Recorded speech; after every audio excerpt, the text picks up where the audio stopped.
Hello, friends. Welcome to this episode of My Mentor. This is the place where visionary and driven leaders, professionals, and entrepreneurs meet.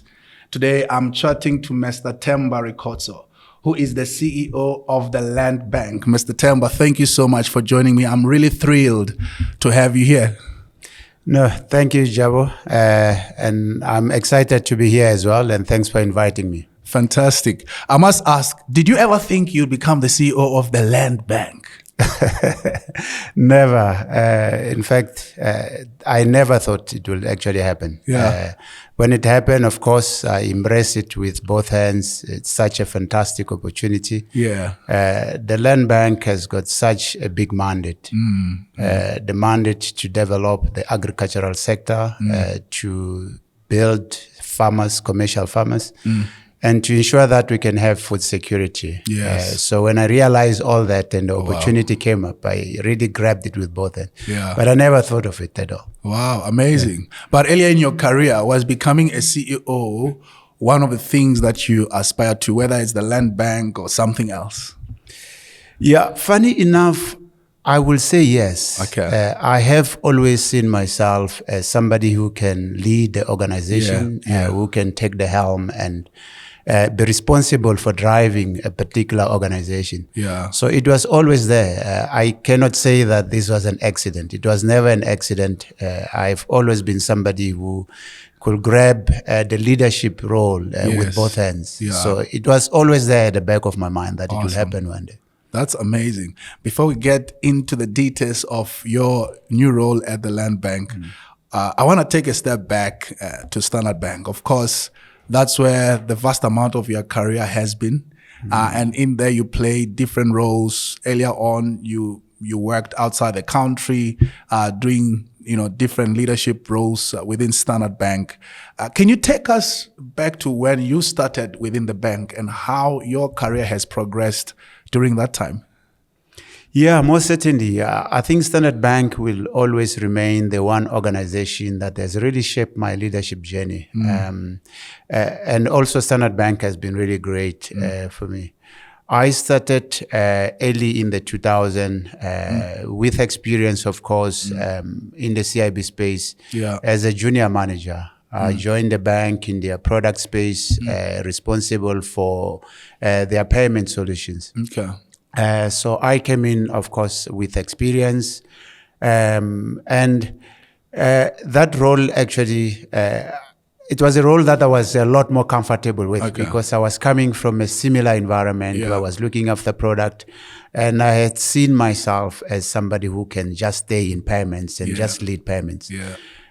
What I didn't know was that the bank had seen something else within me, that I could be taken out of my comfort zone and be asked to do something bigger, something I had not done before. So 2 years after my first role, I was asked to go and lead up business development, which was really taking me out of my comfort zone. It was in sales, had to acquire new clients for the bank, something I had never done. Initially, I must say I resisted. I thought they were setting me up for failure. But after some convincing, I grabbed it with both hands, and I became the head of business development. That was in 2007, if I remember well.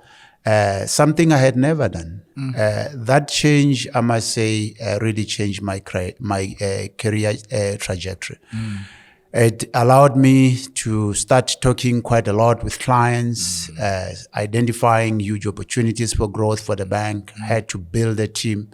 Full of very experienced professionals, which really helped me to start building my leadership abilities.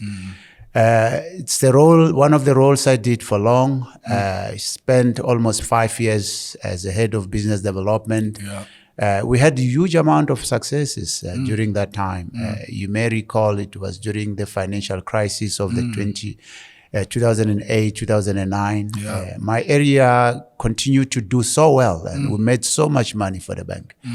And that opportunity created many other leadership opportunities. After that, I went to Kenya to go run our transactional banking business. It was straight after the World Cup in 2010. And that again was another huge growth opportunity for me. An opportunity to live and stay out of the country, to lead one of the most important business for the bank. I must say that it was really one of the defining moments of my leadership. Wow. Again, did extremely well, grew the business almost 3 times. In fact, even today, they still refer to that time as the time where the business grew the biggest. Yeah. Came back, took other leadership roles at Standard Bank. I went back to the sales and I ran different sectors, ran the cash management business. And then an opportunity to take over my boss and ran the client franchise as head of sales came up. And then I then took it with both hands. I did that. I think I have been the longest ever head of sales for transaction banking. I did that for over 6 years. And because of how hard that role is, I think it will take a while for somebody to actually match that tenor. But really quite amazing. Standard Bank gave me so many opportunities over and above just the various leadership roles. It gave me opportunity to also study quite a lot. I studied quite a lot when I was at Standard Bank, did so many programs, both locally and internationally. And it really prepared me for this opportunity that I had now with Land Bank. But I will always look at Standard Bank as one area that really has created so much opportunities for me to grow. That's really amazing. I like how you refer to your Kenya experience as one of the defining moments in your leadership journey, where you grew the business 3 times. What does it take to grow a business 3 times? Yeah, I think it takes quite a lot, Jabu. But I think sometimes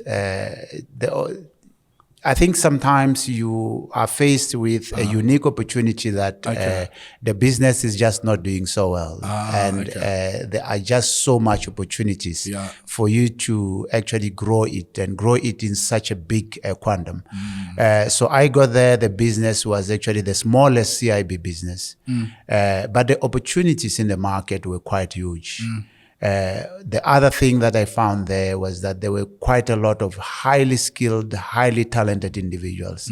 And I always get extremely excited when I'm faced with a lot of talent. That's what I found when I went to Standard Bank, to Kenya.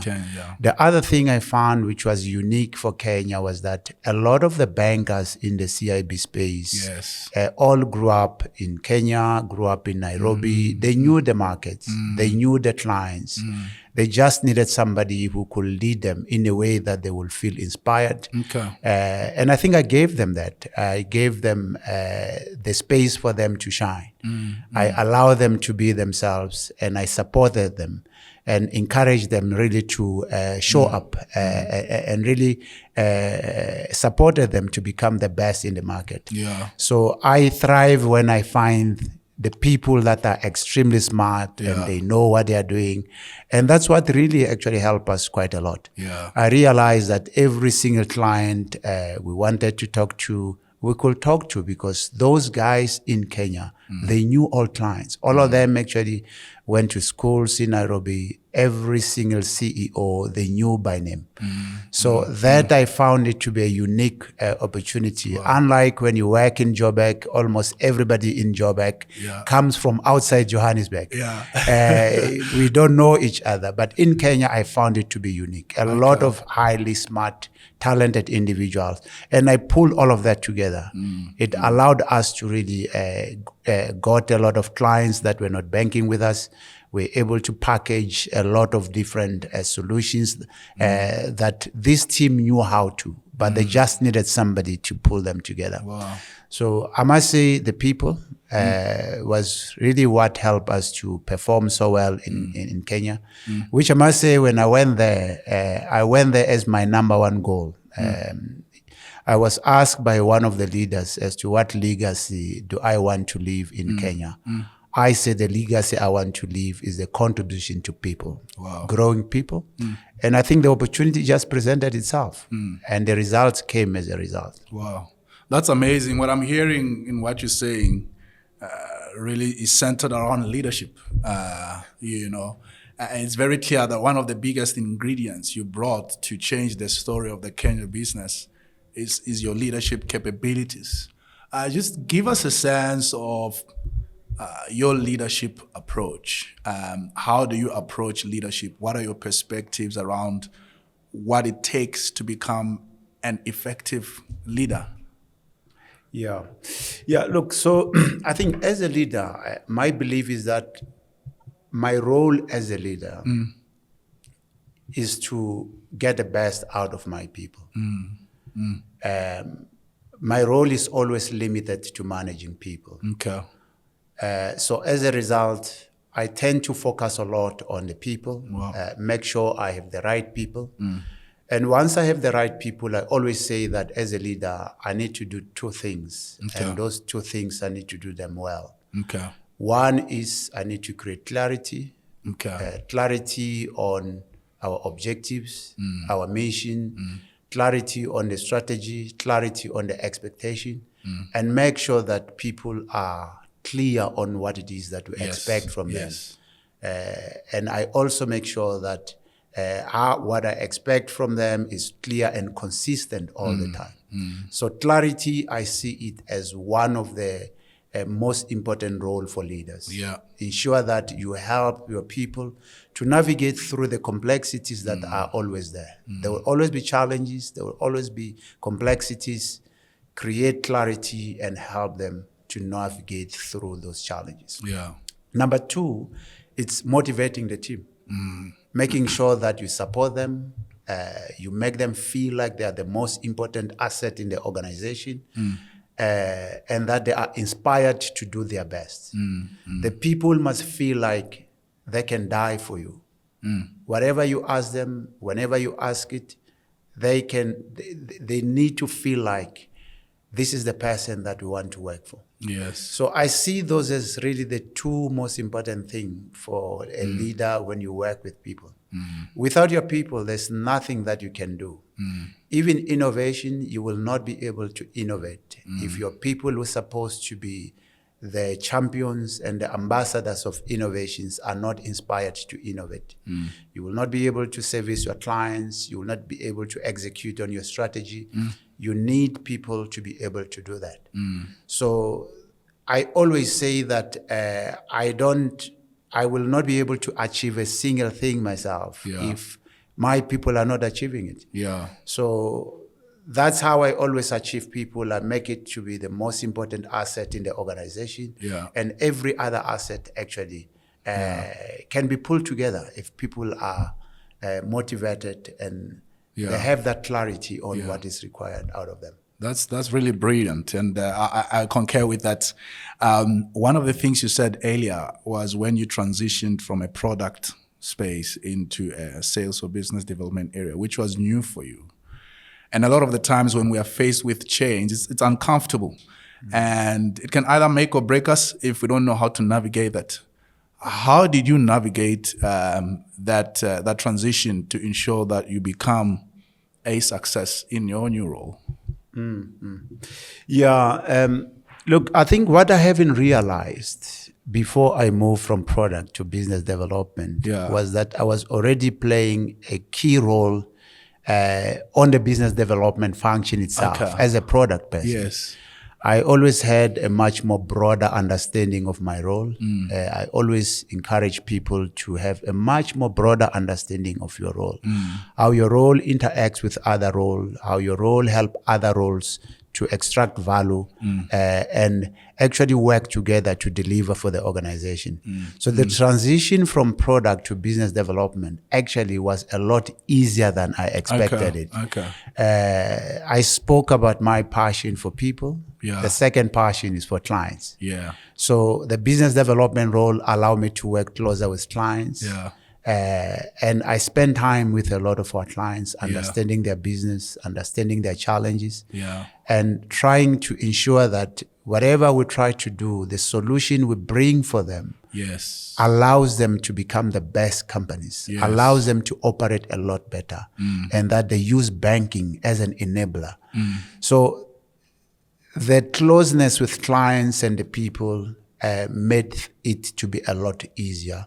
But I think the broader understanding of the organization, what it is that we need to do to help the organization to succeed, how do we pull together the different parts of the organization. All of that, I think, helped me to transition. And it's always my approach when I've got a role to do. I tend to look broader than the immediate challenges, the immediate responsibilities that are put before me.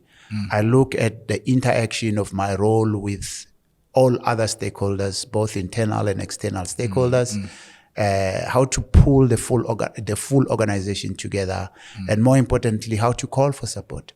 The business development role gave me an opportunity to call for any senior person in the organization. I remember many times, in fact, Dave Munro at a point in time, he was the CEO of the CIB. Many times I call him to come with me to clients. Many times I call all the other senior directors in the CIB to go with me to clients. And all of that, actually, it was a lot easier for me because I'm big on collaboration. I'm big on calling for help. And I'm big on actually making the best use of the resources we have in the organization, which I think in business development, it allowed me to do that. I could actually, Standard Bank puts the client first at the center of everything. So I knew that if I had to go see one particular very senior individual in a client that we wanted to acquire, I could actually get Dave to come. I could get Kenny to come. I could get any other senior director to come. So I use all of that to help me to succeed, which of course was a success for the organization. That's awesome. That's really awesome. You mentioned your journey at Standard Bank. Opportunities came up, and opportunity came up. How do people who feel the opportunities aren't coming up for them navigate scenarios that they find in the workplace? You know, they are stuck at the same level because they don't see the opportunities. Do you have some perspectives to share on that? Yes, I do. I think if you don't see opportunities, I think it's a very big miss opportunity on its own, because there are always a lot of opportunities. A lot of people complain and say that the role that they do is not exciting enough, it's not challenging them, and that they want to do bigger roles. And I always tell them that the best way to prove to everybody that the role you have now is too small, you need to outperform it. You need to show people that you are actually a shark in a small in a small pond. Just outswim that pond. Let people realize that actually you are bigger than your small role now. And then how do you do that? You perform, you identify opportunities elsewhere, you help, and you think beyond your role. The opportunities are always there. In most cases, we always limit ourselves to the immediate responsibility that you have been given. And it's always easier to complain. In fact, it doesn't take a genius to complain. But actually, it takes a very special individual to look beyond what they've been asked to do and start to see opportunities elsewhere. So in most cases, a lot of people, when they complain, we are limiting ourselves. I remember at some point in the bank, in my longest role, which was the head of sales, I had done it almost for 7 years. I felt like, you know what, this has been too much. I then went to my boss and said, look, there is a new area called the group innovation. This is the new focus area for Standard Bank. They want to build platform businesses. The organization is changing and wants to become a platform business. Can I go for 12 months and learn about how to be innovative? One of our biggest problems in our area then was innovation. I said, look, I can come back and teach everybody how to become an innovator. Of course, at that point in time, I was feeling like this is my 7th year as in the same role. I was starting to feel like I'm not growing. But what did I do? I identified an opportunity for me to go and learn about the toughest thing, innovation. And I learned so much. And that actually created such a perfect opportunity for me to transition to my current role. So in most cases, I advise people, and people will say, I'm given small tasks. I can't grow. Other people are given bigger tasks. Prove to everybody that the task you are given is too small. Do it quicker and finish it. And then people will realize and tell them, I don't have anything to do. I finished my job. And then people will realize, give me more. They will realize that this thing is too small for you. Else it just becomes a whining and mourning. It's a complaining. I love that perspective. Of course, the one thing you said about Standard Bank is how it provided you opportunities, not only from a work assignment perspective, but also in terms of education. You've got an MBA, I believe, and you studied in some of the international, or did courses with some of the international universities. Just give us more insights into that. What drove you to further your studies? Why did you choose to go outside the country? No, thanks, Chavo. Look, I believe in learning. I think if you want to become a leader today, and learning is not one of your passion, you will struggle. We work in a very fast-changing environment. There's quite a lot of complexities. So what I did then was I did my Masters of Business Leadership a lot earlier in my career. 2007, I finished. And then after that, I said, I've got Masters, what next? I then decided that every 2 years, I need to do a course. And I decided that I need to do a lot more structured and formalized courses, like a full year course. So, and that's what happened. Every 2 years, I was starting a particular program. And I got an opportunity within Standard Bank to actually ask to do a lot of courses. I did an international executive development program, which was a full 1 year course. It was a bank sitter program done by Gibbs. In partnership with two universities, the Stern Business School, University of New York, and the university in Ghana. Such a fantastic program. We were professionals of bankers across all the banks, both commercial banks and some of the DFIs. And we spent a full year together learning both at Gibbs, went to New York at the Stern Business School and spent, I think it was about 4 weeks, if I recall. And we also went to Ghana, spent a couple of times there. That's one program. And the other is I also went to Wharton. Again, I got to a point where I went to my boss and said, the 2 years has come, time for me to learn again. I wanted to go to Harvard, but I think the feeling was perhaps the Harvard course was too expensive. So I went to Wharton, University of Pennsylvania. I did an executive development program there. I think it was a 6 weeks program. And I did many other programs almost every 2 years. I took on something and studied. And that's an opportunity you have when you work for the big banks. They always are open to pay for your studies, so long as you're prepared to actually give them the time back. So at Standard Bank gave me that opportunity to keep learning. In fact, one of my biggest targets now, which must happen soon, is, of course, to do my PhD. And that will happen very soon. But I think learning, it's really a passion for me. I want to learn. They say the illiterate of this century will be people who cannot, not people who cannot read and write, but people who cannot unlearn and relearn new things. So learning gives me an opportunity to unlearn some of the old ways of doing things and learn the new ways of doing things. We live in the world of machine learning, AI. And now things are a lot easier, with ChatGPT, you can do things much quicker. You write a letter and you just look so smart with those type of things. And that's what you can get when you commit yourself to learning. Amazing. Talking about learning, of course, we pick up learning from an early stage. From our childhood. I'm interested to find out more about Themba Rikhotso. in his earlier childhood, the formative years, where you're from, how your upbringing was. Can you please take us back into that space? Yeah. I think now you're touching to something that I'm so passionate about. Yeah, so I think my formative years, my childhood. So I'm born and grew up in a very small village in Guyana. Okay. A very poor village called Nsabulani. I grew up there.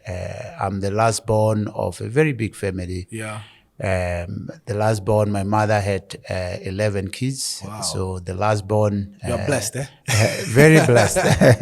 Extremely blessed. Yeah. So born there, and I went to school that side, did my high schooling there. The time that we went to school, things were extremely tough. You know, when we talk about Bantu education, a lot of us went through that. Wow. We used to go to our classes. I remember from standard. We didn't go through the grades. Yeah, we it was went the through standard era.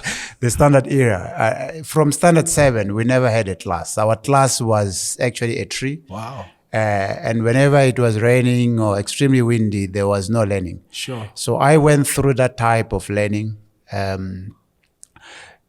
However, I think what I need to also mention is that as a last born in a very big family, a lot of my brothers and sisters were extremely smart at school, but none of them had managed to go to varsity. Something always happened before they went to varsity. The girls would get pregnant and get married. And of course, the brothers had so many responsibilities. They had to start working a lot earlier. I then realized that if I don't do something myself, it will be very difficult for me to go to universities. So when I started high school, I started to put a plan for myself to take myself to varsity. Wow. And I started actually selling things at school. I started by selling pens, you know, those big writing pens that we're using, started selling cigarettes. I remember when I started selling cigarettes at school. Sure. When I had to start selling cigarettes, and this is a standard 6, grade 8, Elena starting to say, yeah. When I started selling that, I remember my sister said to me, my younger brother, we all haven't gone to varsity. You are our last hope. Sure. Can you start selling the cigarettes? Cigarettes have a lot of money. She said, you can smoke this cigarette and actually ban your future. Sure. Or you can sell it and you make so much money and take yourself to varsity. I remember those ways. You can smoke and ban your future, or you sell and actually make so much money. I started selling cigarettes. I started to be a cameraman taking pictures.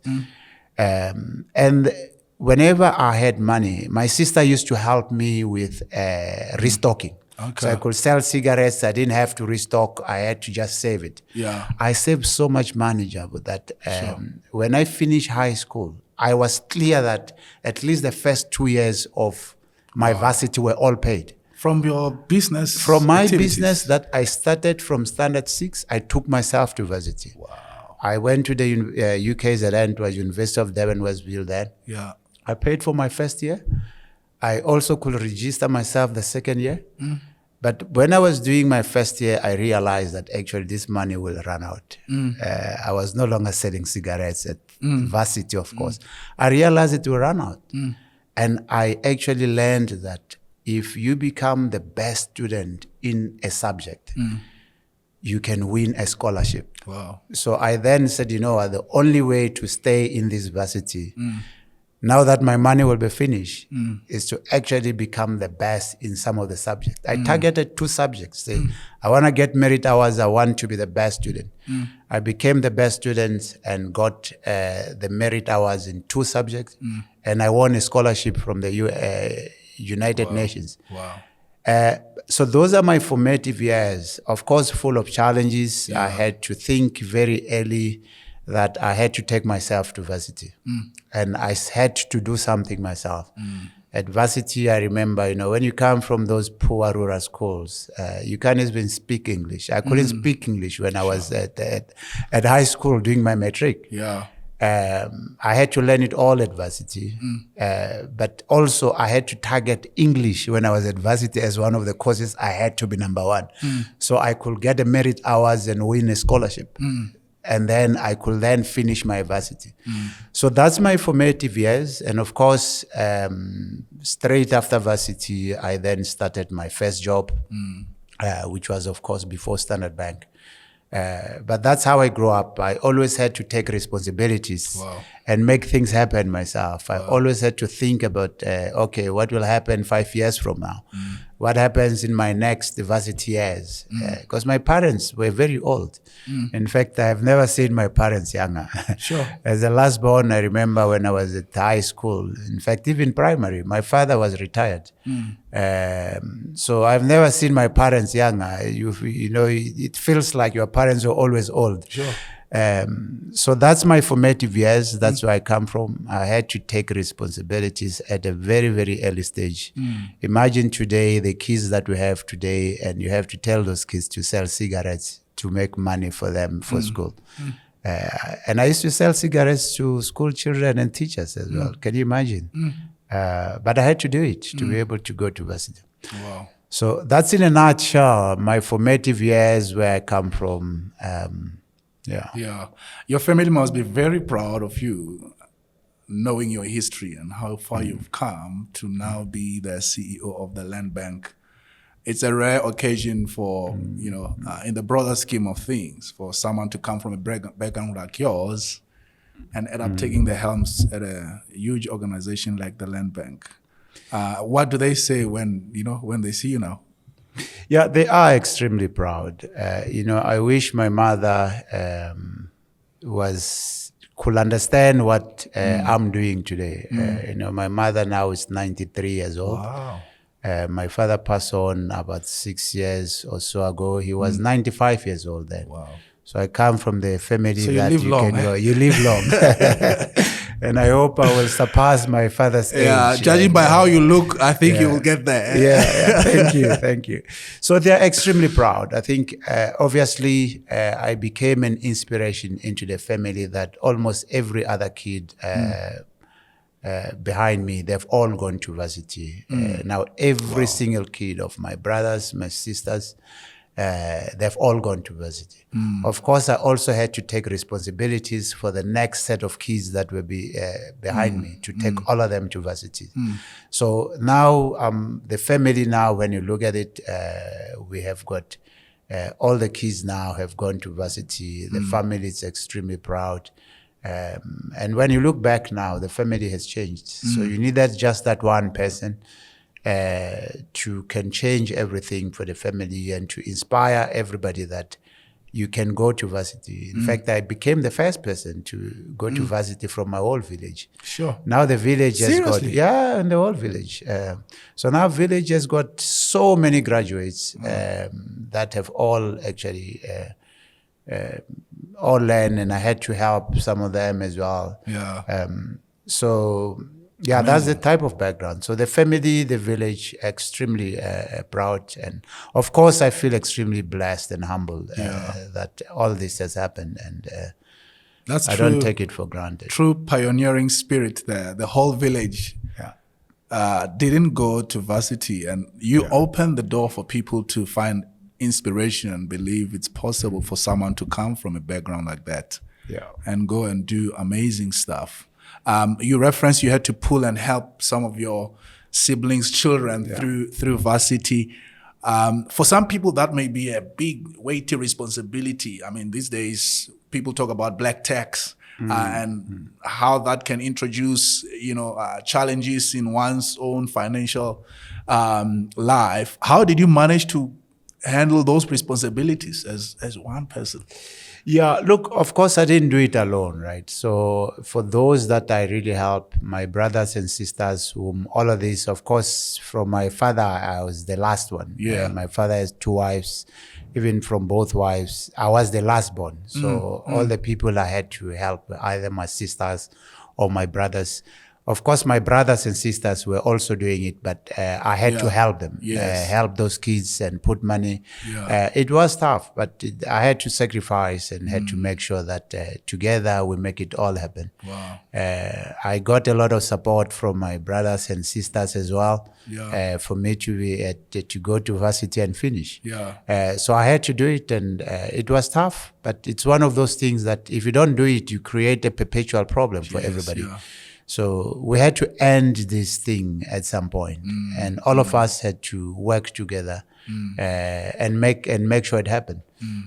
Money, of course, will never be enough. I think even people that have billions or a lot of millions, they want more. They want more. So I realize it will never be enough. I think let's just put it to good use, and we'll look back and be very proud of what we've done. And that was the attitude. Yeah, amazing. As we draw to a close, I want to get back to the land bank. How has your experience been to date as the CEO of the land bank? Yeah, look, it's been an amazing experience, an amazing change. The growth has been so huge to me as a person. But I think the role of the land bank itself, it has got such an important mandate for the country. The land bank is the one DFI that has got 100% focus on developing the agricultural sector. Land bank has been around since 1912. Sure. So it's been around for more than 110 years. If you look back at its legacy and history, it has really created giants in the agricultural sector. It has developed the agricultural sector to the extent today where we say that the agricultural sector in South Africa can compete with some of the best countries. If you look at how some of our commercial farmers are extremely mechanized, you realize that the South African agricultural sector, which we actually say it's one of the largest exporters. And all of that is through the role that the land bank has contributed. Of course, almost everything that we do focuses on creating food. So we play a very big role in creating food security. We play a very big role in creating a very robust and well-functioning agricultural sector. We play across the entire agricultural value chain and help farmers to become owners of their farms, to become producers and not just consumers. And we help quite a lot of farmers to also become exporters. If you look at the role that the agricultural sector play, it's one of the biggest contributors into the GDP.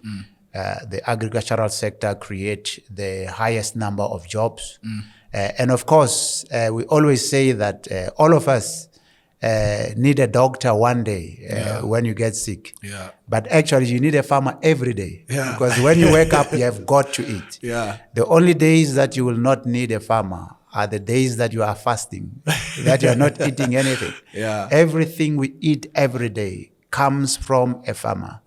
So that is the important role that the land bank plays. Of course, our big focus now is bringing in the new black farmers into the agricultural sector. We always talk about the duality of the agricultural sector, where on the one hand, you see a very highly well-established commercial farmers who are doing extremely well, who are highly integrated. Yet on the other hand, where a lot of the black farmers sits, it's a lot of small-scale farmers, struggling farmers that cannot even become commercial sustainable entities. That is the role that us as a land bank have to play to make sure that we develop commercial farmers that will become self-sustaining, that will become strong commercial businesses, and actually allow them to play across the entire agricultural value chain. That value chain is very complex. We don't want a lot of our black farmers to remain only on the land, which is the primary production area.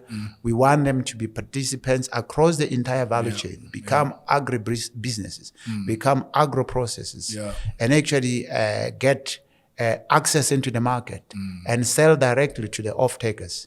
And that way they can extract value out of their agricultural produce because the margins are very, very small. As you know, the agricultural sector is exposed to climate changes. It's reliant on the good weather patterns for a farmer to do well. So there are a lot of risks and a lot of challenges. If a farmer is only confined to one area and they can't become a participant across the agricultural value chain, they will struggle. So that is the role that we do at Land Bank, making sure that we create access to land for farmers. We allow farmers to become owners of the land. We help farmers to become sustainable producers of the various food types, and actually help some of the farmers to start to participate on some of the high-value crops. High-value crops such as avocados, the fruits, which actually will extract long-term value for them. So that is the role that the Land Bank plays, extremely important role.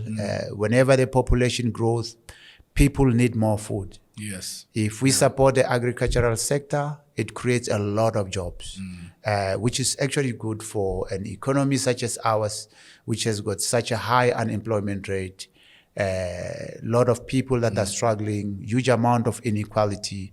We're working extremely hard to close all that and make sure we support farmers, not just by financing them, but packaging together all sorts of other non-financial supports to make sure that they can become successful commercial farmers. So it's been a fantastic transition, I must say.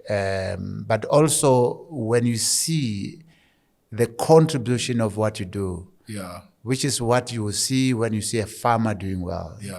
And you see the product or the produce of a farmer actually helping the whole country.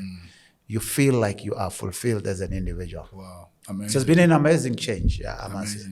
But of course, a lot of challenges that we are addressing, which I must say that the board has done such a fantastic work to try and really ensure that the Land Bank can become a very strong entity. And I've got such a strong and very, very supportive board, which makes my job to be very easy to do. That's awesome. I know a CEO, one of their biggest success levers is having a very good relationship with the board. You mentioned the duality of farming. One of the hypotheses I have about farming, as far as that duality is concerned, is obviously you've got these established farmers. It runs in the family. You know, they grew up in the farming environment. They understand the value chain in some way that gives them a competitive advantage versus black farmers that you are trying to now support. They don't have the same level of deep experience or expertise in the family. So the starting base is a little bit skewed. How are you seeing opportunities to close that gap? And are you seeing that this new cohort of farmers that you want to support and develop are taking up the opportunities that you see or are creating? Jabu, you're right. I think you're raising something that is extremely important. Of course, the statement you just mentioned is the reality of the agricultural sector today. On the one hand, you find a lot of the commercial farmers that comes from a generation of farmers in their families. And that helps them. They understand the sector very, very well. They've got a lot of support. And they actually take over businesses that have become stronger over a period of time. But also the knowledge of farming. Farming is extremely technical, highly scientific. You've got to know how to manage that crop that you are farming as a farmer. It's not as easy as I'm farming tomatoes. Of course, if you're farming just 2 or 3 tomatoes, it's easier. But when you're farming tomatoes at a large commercial scale, you need a lot of expertise. So a lot of these commercial farmers, they've got that. They come from a family that has been farming for generations before them. Yet on the other hand, of course, a lot of the black farmers are emerging farmers. They are new in the sector. I must say that there is actually a small group of black farmers that actually know what they're doing. They've got experience. They've worked for all these big commercial farmers. However, they have lacked support. They have not been able to get the financing, and they've not been able to source the patient capital, which on the other hand, there's been a huge amount of support which has happened over generation. So what we're finding now is, of course, you have got a very small group of black farmers that actually, with the right financial support, they will be able to become commercial farmers. But a lot of what we are dealing with, it's a lot of black farmers that they don't have enough experience. Yes, they can put together very strong business plans. They know that they need to get a manager with experience who can manage the farms for them, but they need a huge amount of support. So what we're doing now is we are focusing quite a lot on what we call the pre and post finance support, where we either work with commodity organizations such as Fruit South Africa, or Grain South Africa, or the Citrus Growers Association, and pull together the technical support that we can package together with our financing solution for these farmers that requires a huge amount of support. So we focus a lot on pulling together the pre and post finance support.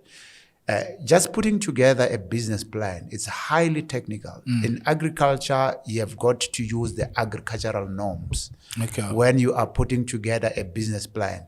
If you are farming maize, or you are farming macadamia, or you are farming beans, or you are farming tomatoes, you have got to use the different agricultural norms on how you calculate your yields, but also if you're farming potatoes, even a lot more complicated, because potatoes on their own, they bring a huge amount of complexity themselves.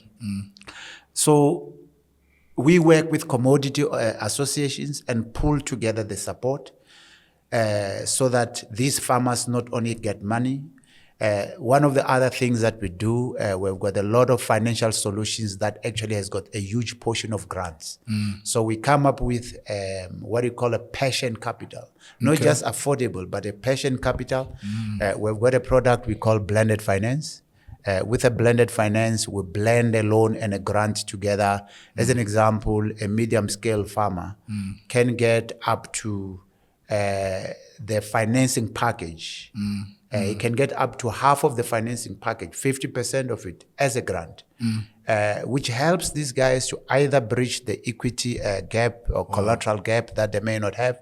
Imagine somebody who is getting a financing for 100 million, and we say to you that it's 100 million, and actually half of that is grant, 50 million. It means a lot for these farmers. Absolutely. Those are solutions that we do. In fact, it's one of our flagship financing package now, the blended finance, which will run for the next 10 years. And it helps these farmers to be able to get not only affordable capital, but patient capital. They bridge the equity gap that traditionally you will expect them to put that percentage as their own equity contribution. But they don't have it. They're new into farming, and it's actually a lot of money. So we package all of that, work with commodity association. We also work with farmer associations as well. Farmer associations like Agri South Africa, AFASA, which is an association for black farmers, FUSA, which is another association of black farmers, and also some other farmer associations. We also work with the provincial agricultural departments. All of these, we work together to package the pre and post support. Because this support can actually be very, very nuanced. They can have a lot of details. Look now on the livestock space, poultry in particular, we've got the avian flu that has affected all the poultry farmers. People are struggling to get even eggs when you go to buy. They are now have put quotas on how much eggs you can buy because of the avian flu that is there. So work with Poultry Association, Poultry South Africa, to package support for the poultry farmers. Work with Beef South Africa. Almost every region of South Africa have got a foot and mouth diseases, which actually affects the commercial viability of a lot of our cattle farmers today. So we do all that to try and pull together all this support mechanism so that we're not only throwing money into a problem, but actually we package it with support. Yeah. As part of the land bank, we own 2 insurance businesses. Okay. We've got land bank insurance company, which actually insures the crop itself. Last week, we had some hailstorms that created havoc in some parts of Joburg. Imagine that actually taking place in a maize farmer. Sure. It actually kills all the maize crops. So land bank insurance will insure the crops of the farmer, where we have got the outbreaks. They will also insure actually the underlying commodity, which in this case will be the bears or the chickens themselves. Yeah. That is one insurance. We also have the Land Bank Life Insurance Company, which actually insures the life of a farmer. Okay. If a farmer gets disabled or the farmer passes away, then that insurance will come in and actually ensure that it doesn't become a burden for his family. Yeah. His passing, actually, they can get a cover that covers that. So we pull all of those together to support farmers. And in solutions such as the blended finance, we also force a portion of that, like 6% of the grant portion. Okay. We force it towards the insurance products to right. make sure that the farmer actually has got the right insurance cover, so that if they experience difficulties in their farming journey, they are covered. So we pull all of those together and make sure that we help these cohorts of farmers to become successful. The other thing that we do is we're very big on partnerships. Okay. We've got a partnership model which allow us to become the ecosystem coordinator. We also have become the orchestrator of relationships in the agricultural sector. And some of these partnerships are anchored on the market access. So we will actually work with some of the big off-takers of agricultural products. The big off-takers, of course, are the big marketers of products such as the Tiger Brands, the PepsiCos, the Premier Foods, AVI, and so on. So we will work with those guys, do partnerships, and actually create market access for our farmers. So that when a potato farmer comes and say, I want to farm potatoes, we actually say, we'll help you, don't worry about market access, we'll plug you into one of these off-takers programs. And that way they can become sustainable farmer. We pull in other successful commercial farmers to also play either a mentorship role to try and mentor some of these upcoming black farmers. So some of the successful commercial farmers that are on the other side, they become mentors for these small commercial farmers. So we're very big at partnerships. Some of the partnerships actually create access to land. We bring together land packages so that a farmer who wants to farm maize doesn't have to struggle on where to get land. We package all of that and actually make it available. And many other supports across the entire agricultural value chain. We package it all together and make sure that we create better chances for a black commercial farmer to become commercial viable. Everything we do actually has got a commercial angle into it. And we focus a lot on repayment ability, market access, pulling together support over and above money. Currently, we are able to support financially with a lot of the blended finance. But even that on its own, if you don't pull all this other support, a lot of the farmers will struggle. You're mentioning an important point as we close, the commercial element of what you do, which obviously for anything to be sustainable, especially business, you need that to be in place. And one of the criticisms, if I can call it that developmental finance houses receive is around the balance of commercials and the need to create an opportunity for people who previously didn't have these advantages to get into the ecosystem or the value chain. Do you believe the land bank has that balance covered well? Yeah, look, I wouldn't say we have it covered well, Jabu, but I will say we have the right focus in ensuring that that balance actually starts to be there and that we start to be better at doing it going forward. Of course, it's been a great challenge. In fact, when you are at development, a DFI, you are always expected to actually dish out free grants here and there. And you know, the problem with free grants is that people don't take it serious. Absolutely. Sometimes some farmers go and do bad things in their journey to become farmers, and they get in trouble with us, and they expect us to just write off those loans because we are a DFI and we should actually allow them to fail. So it doesn't work like that, because you know we are also funded mainly in the debt capital market. Yeah, absolutely.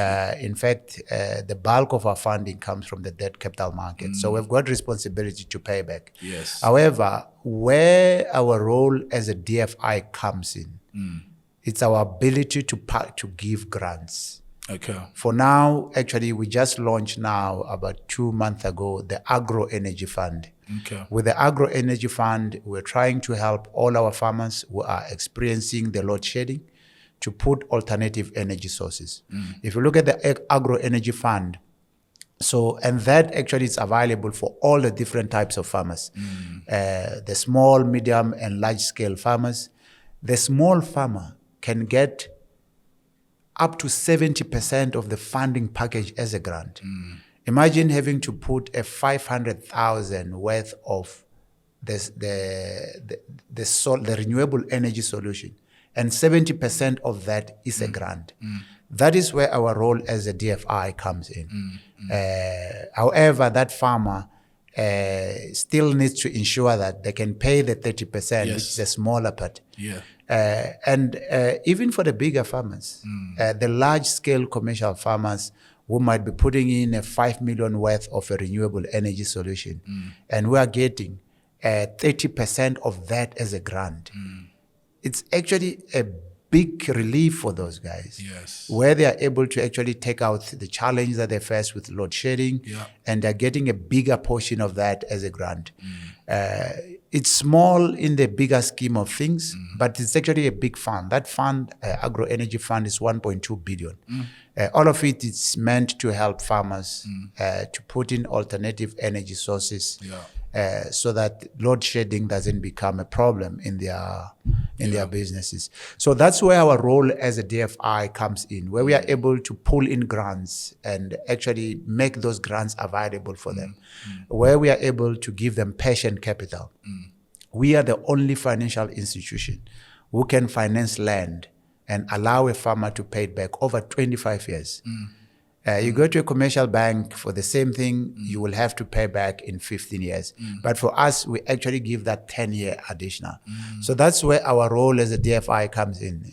It shouldn't mean for these cohorts of farmers that because we are a DFI, it must be free and it must be a grant. We have a lot more passion, we are a lot more understanding. We've got a big team that focuses on restructuring some of the struggling farmers. So we are able to restructure the facilities when the farmer struggles, or we know that there is drought, or the farmers are going through challenges. We are a lot more patient.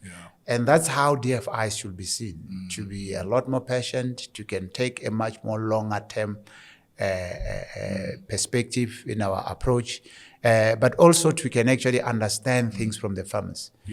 But also we pull in a lot of support.